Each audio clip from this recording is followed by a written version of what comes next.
After the end of World War II, the world was split into two, East and West. This marked the beginning of the era called the Cold War.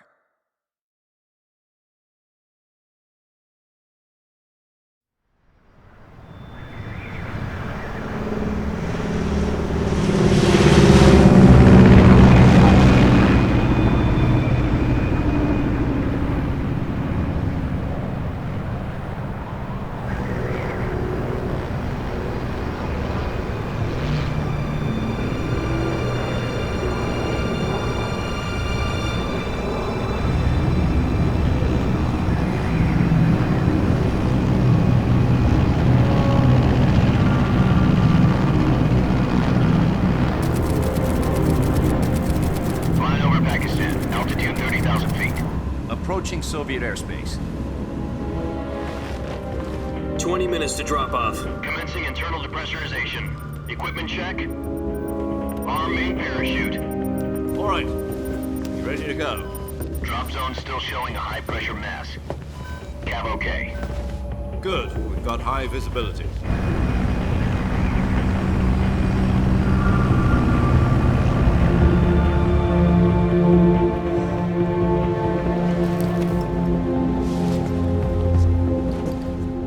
Cigar.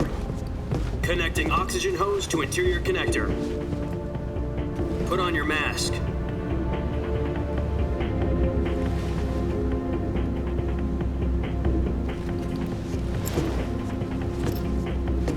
Does this panty waste know what he's doing? Approaching release point. 10 minutes to drop off. Hey, are you deaf? He said put out the cigar and put on your mask.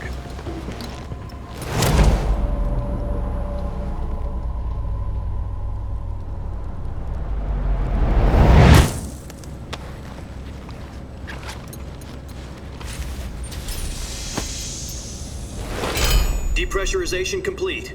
Checking oxygen supply. 6 minutes to drop off. Opening rear hatch.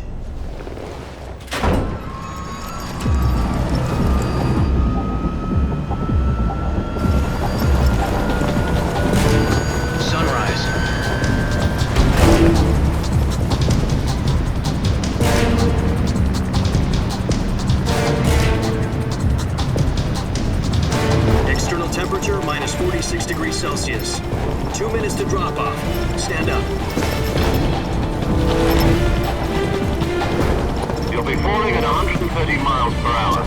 Try not to get frostbite from the wind chill. 1 minute to drop off. Move to the rear. Activate the yellow bottle. This is one for the history books. The world's first halo jump. 10 seconds to drop off. Stand by. Status okay, all green. Prepare for drop-off. Countdown. 5, 4, 3, 2, 1. Spread your wings And fly. God be with you.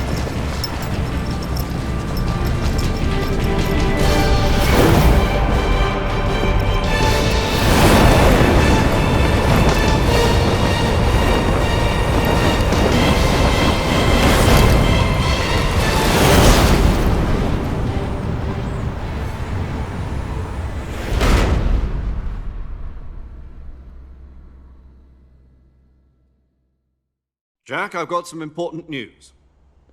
The head of the CIA has finally given us the green light for the virtuous mission.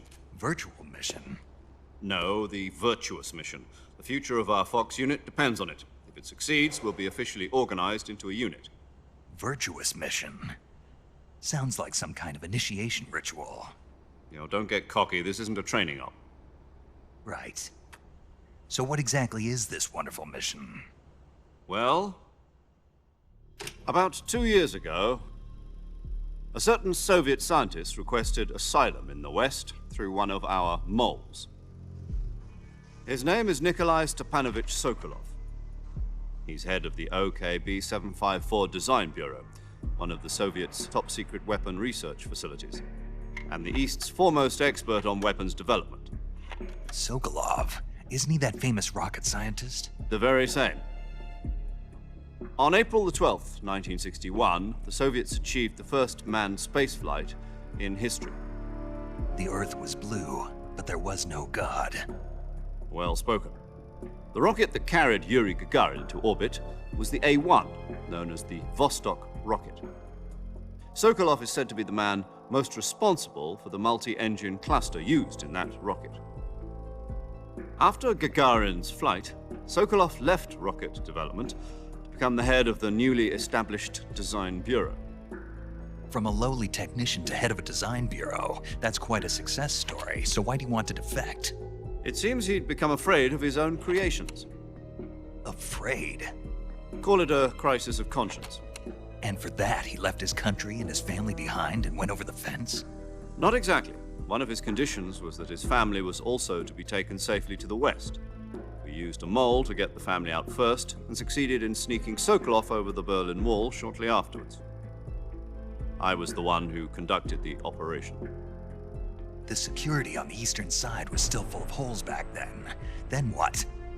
We got Sokolov over in one piece, but the whole ordeal had left him exhausted, and we checked him into a hospital in West Berlin. It took him 2 weeks and more than 600 miles to get from the research facility in the Soviet Union to Berlin. He was in no condition to say anything coherent. And it was only a week later that we had something much bigger on our hands. The Cuban Missile Crisis. October the 16th, 1962, President Kennedy received word that the Soviets were in the process of deploying intermediate-range ballistic missiles in Cuba. The President demanded that the Soviets dismantle and remove the missiles. At the same time, he announced a naval blockade to prevent further missile shipments from reaching Cuba. But the Soviets didn't back down, instead placing their armed forces on secondary alert. Soviet transport ships carrying missiles continued on course towards Cuba. US and Soviet forces went on alert for an all-out nuclear war. Frantic negotiations were conducted through the UN's Emergency Security Council and unofficial channels to end the hair-trigger standoff. Finally, on October the 28th, the Soviet Union agreed to remove its missiles from Cuba, and so the world avoided a nuclear holocaust. But in order to get the Soviets to pull their missiles out, we had to make a deal. You mean the one where the US agreed to remove its IRBMs from Turkey? No. The Jupiter IRBMs deployed in Turkey were obsolete, and we were going to get rid of them anyway. They had no strategic value whatsoever to either the US or the Russians.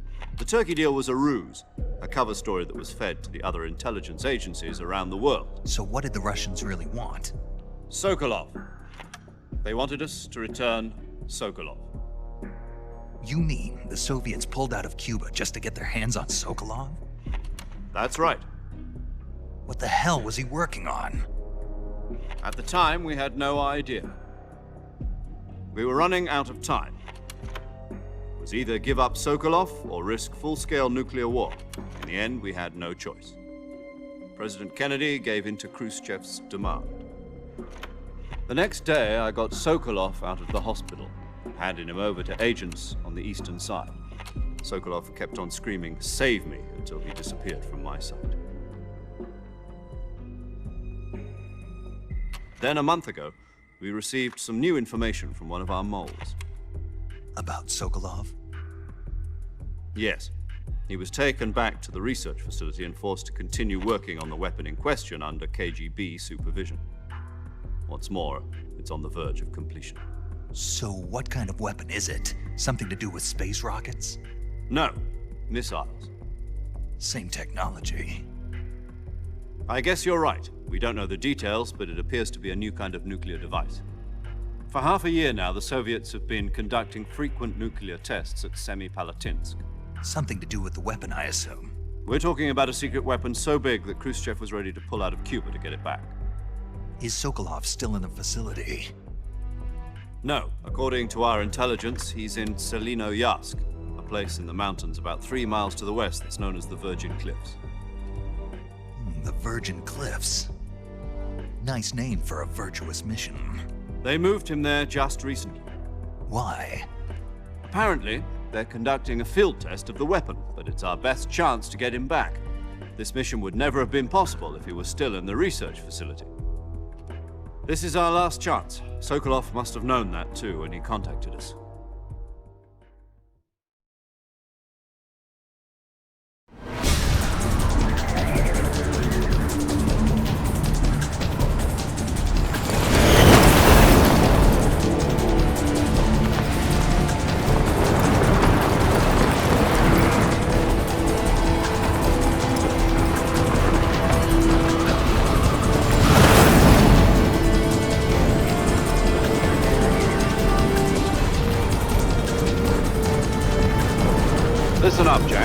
mission is to infiltrate Selino-Yarsk in the Soviet mountains, ensure the safety of Sokolov, and bring him back to the west.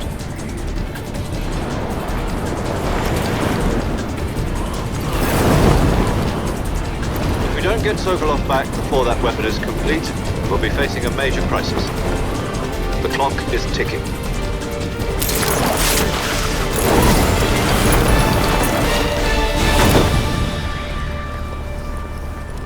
Once we've confirmed the rescue of Sokolov, stand by at the recovery point. A recovery balloon will be dropped at that point. Helium will be pumped into the balloon to inflate it. The process takes about 20 minutes. Once it's complete, the gunship's arm will latch onto the balloon and pull it up. The full surface-to-air recovery system. I'm familiar with the theory. Take it easy. It's been combat-proven. Do you think Sokolov is up to it? The shock will be less than during a parachute jump, and the arm can handle up to 500 pounds. So you're planning on going over the border in a single combat Talon? She's equipped with two 6-barrel 20mm Vulcan cannons, as well as two 40mm machine guns. Sounds like she could hold her own against a battalion of tanks. Even with the fuel in the reserve tank, we're facing a 4-hour time limit. If all goes well, it shouldn't take more than a few hours. Home in time for dinner. But if anything goes wrong, you'll be eating dinner, breakfast, and all the rest of your meals in the jungle.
Do you copy? You're already in enemy territory, and somebody might be listening in. From here on out, we'll be using code names to refer to each other. Your code name for this mission will be Naked Snake. I'll be referring to you as Snake from now on. You're not to mention your real name. Snake? Oh, you don't like snakes? What do you mean? Well, you've eaten one before, haven't you? In survival training. I'm glad to hear that. I don't know if I'd ever order one in a restaurant, but... Be careful, you might not have a choice. What about you, Major? What should I call you? Let's see. I'll be Tom. Call me Major Tom. This will be a sneaking mission. You must not be seen by the enemy. You must leave no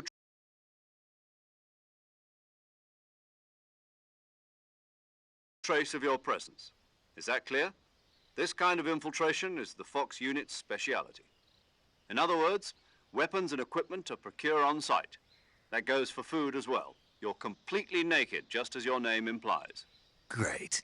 Now I see why you asked me if I like snakes. I suppose calling me Snake was your idea of a joke, too. No, there's a good reason for that. I'll tell you later when the time is right. Gotcha. Getting back to the subject, how exactly am I supposed to feed myself?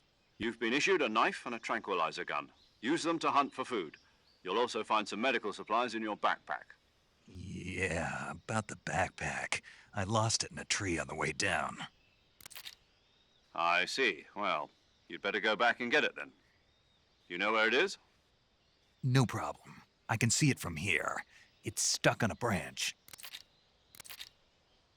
To climb a tree, stand in front of a tree that's covered in ivy and press the action button. I'll be monitoring your progress over the radio. We can't risk violating Soviet airspace, but I'll be in the gunship.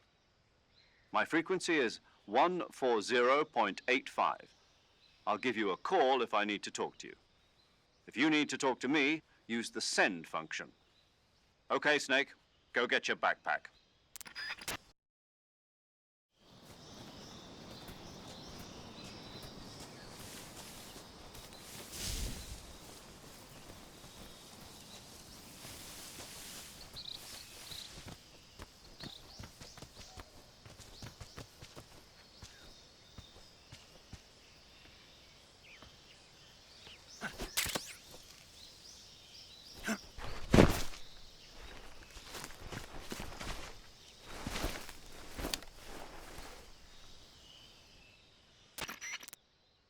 I see you've retrieved your backpack, Snake.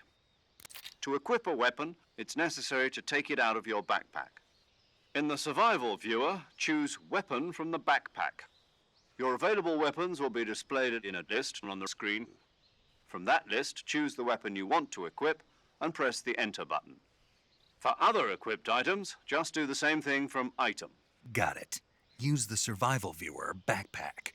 Yep, that's right. Survival is fundamental to this mission. After you've been out in the field for a while, your stamina will start to drop. If your stamina gets too low, it'll affect your performance. You won't be able to shoot accurately, for example, and your wounds won't heal as smoothly. Keep an eye on your stamina so you don't run out. To recover lost stamina, you can hunt for local flora and fauna. You can use either your tranquilizer gun or your knife to hunt. My only weapon is a Mark 22 Hush Puppy tranquilizer gun? That's right. It's been fitted with its own suppressor. However, the suppressor will deteriorate every time you fire. Once its durability reaches 0, the noise suppression effect will be gone. So don't get too trigger-happy with it. The suppressor's durability is shown in the icon. Any weapons and equipment beyond what you're carrying now, you'll have to find as you go. I have to find my own weapons and equipment? Whose crazy idea was this anyway? Solo covert actions are standard Fox operating procedure. You can't leave any traces of your presence. No weapons, equipment, footprints, sweat, or bodily waste. The same goes for bullets and cartridges, too. Your presence in enemy territory is already a violation of international conventions of warfare. There aren't supposed to be any American soldiers in Russia. It could spark an international incident.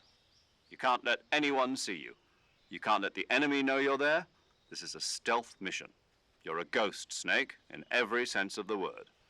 And there'll be no rescue if you're captured. The military and US government will deny any involvement in the affair.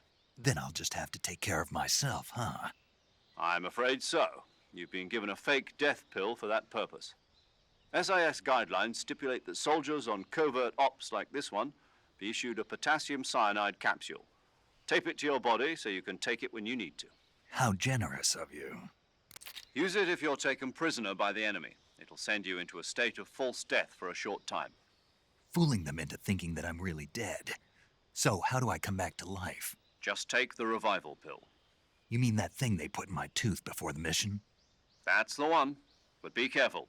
If you remain in a state of false death for too long, nothing will be able to bring you back. Remember that. I'll keep it in mind. You said this was a solo mission, right? Right. I guess that means I can't count on any reinforcements. Correct. The mission rests entirely in your hands. A real one-man army. Relax. There's a support team ready to back you up over the radio. Who? I'll introduce them to you. This time, survival is of utmost importance. The first member of the support team will be in charge of monitoring your physical condition, acting as a medic, so to speak, as well as recording your mission data. She's a member of Fox as well, and she's here on the gunship with me. She? Hello, Snake. I'm paramedic. Nice to meet you. Paramedic. As in a medic who comes in by parachute. Aren't you going to tell me your real name? Are you going to tell me yours, Mr. Snake? My name, huh? It's John Doe. And they call you Jack for short. You're a regular Captain Nemo. A name means nothing on the battlefield. After a week, no one has a name. What's your name? Jane Doe. Very funny. I wasn't joking, but I'll tell you my name only if you manage to make it back alive. My frequency is 145.73. She's also in charge of recording your mission data. Whenever you want to save, send a message over the reserved save frequency, 140.96. So saving lets me record my mission data. That's right. It also records the state of your health. Good to know. There's one more person I want to introduce you to, Snake. Huh? Speaking of snakes, you remember the boss, don't you? A legendary soldier and your mentor. Actually, it was the boss that got the DCI's authorization in the first place. She's going to be serving as Fox's mission advisor. The boss is? She also helped me plan this mission. She and I were at SAS together. Jack, is that you? How many years has it been? Boss? That's right. It's me. Talk to me. Let me hear your voice. It's been 5 years, 72 days, and 18 hours. You've lost weight. You can tell just by the sound of my voice. Of course I can. I know all about you. Really? Well, I don't know anything about you. What's that supposed to mean? Why'd you disappear on me all of a sudden? I was on a top-secret mission. You didn't need me anymore. But there were still so many things I wanted you to teach me. No, I taught you everything you needed to know about fighting techniques. I taught you all I could. The rest you needed to learn on your own. Techniques, sure. But what about how to think like a soldier? How to think like a soldier? I can't teach you that. A soldier needs to be strong in spirit, body, and technique. And the only thing you can learn from someone else is technique. In fact, technique doesn't even matter. What's most important is spirit. Spirit and body are like two sides of a single coin. They're the same thing. I can't teach you how to think. You'll just have to figure it out for yourself. Listen to me, Jack.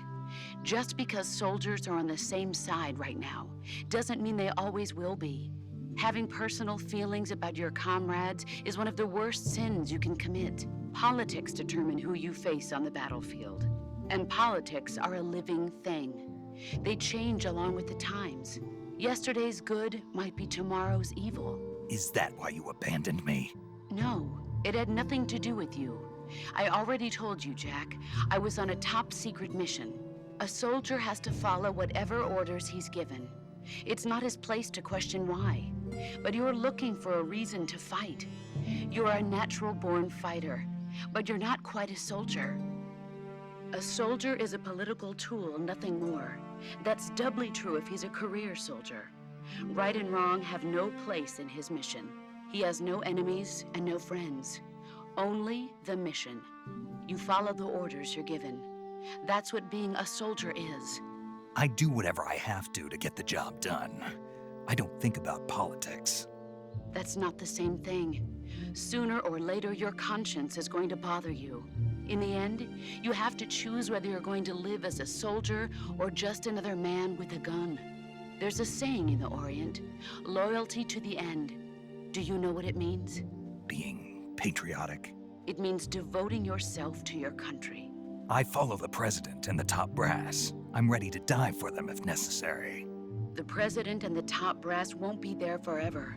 Once their terms are up, others will take their place. I follow the will of the leader, no matter who's in charge. People aren't the ones who dictate the missions. Then who does? The times. People's values change over time, and so do the leaders of a country. So there's no such thing as an enemy in absolute terms. The enemies we fight are only enemies in relative terms, constantly changing with the times. As long as we have loyalty to the end, there's no point in believing in anything, even in those we love. And that's the way a soldier's supposed to think? The only thing we can believe in with absolute certainty is the mission, Jack. All right, but do me a favor. What is it? Call me Snake. Snake. Oh, right. Your codename is Snake. It suits you well. That's right. The legendary unit that the boss put together during World War II was a snake. The Cobra unit, a group of heroes that brought the war to an end and saved the world. As long as you've got a legendary hero backing you up, you'll be fine. Isn't that right, Snake? Yeah, I can't think of anyone else I'd rather have with me. Oh, and one more thing, boss. Yes? It's good to hear your voice again. Same here. After all, who knows if either of us will make it out alive? Snake, you are always best at urban warfare and infiltrating buildings. But this is the jungle. Survival is going to be key. Those CQC techniques I taught you are sure to come in handy. CQC? Close quarters combat, huh? I've been in the Green Berets for the past few years. I'm probably pretty rusty. Not to worry. I'll be here to help you remember. After all, this is your first actual survival mission. I'll be supporting you over the radio. Where are you, boss? Next to the Major? The boss is communicating with us by radio from aboard a Permit-class submarine in the Arctic Ocean. My frequency is 141.80. Call me if you need my advice on battle techniques. Gotcha. Your mission is to retrieve Dr. Sokolov. Dr. Sokolov is being held in an abandoned factory located to the north of your current position. Avoid heavy combat and don't let anyone see you. Don't forget that this is a stealth mission. Snake, try to remember some of the basics of CQC.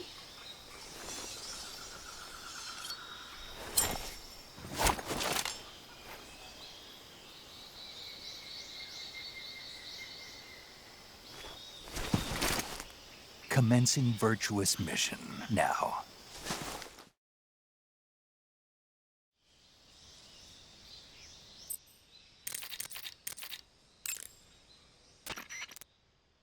Saving the game, Snake?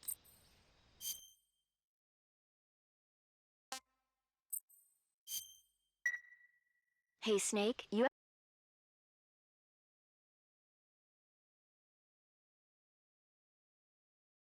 ever heard of Godzilla, King of Monsters? No.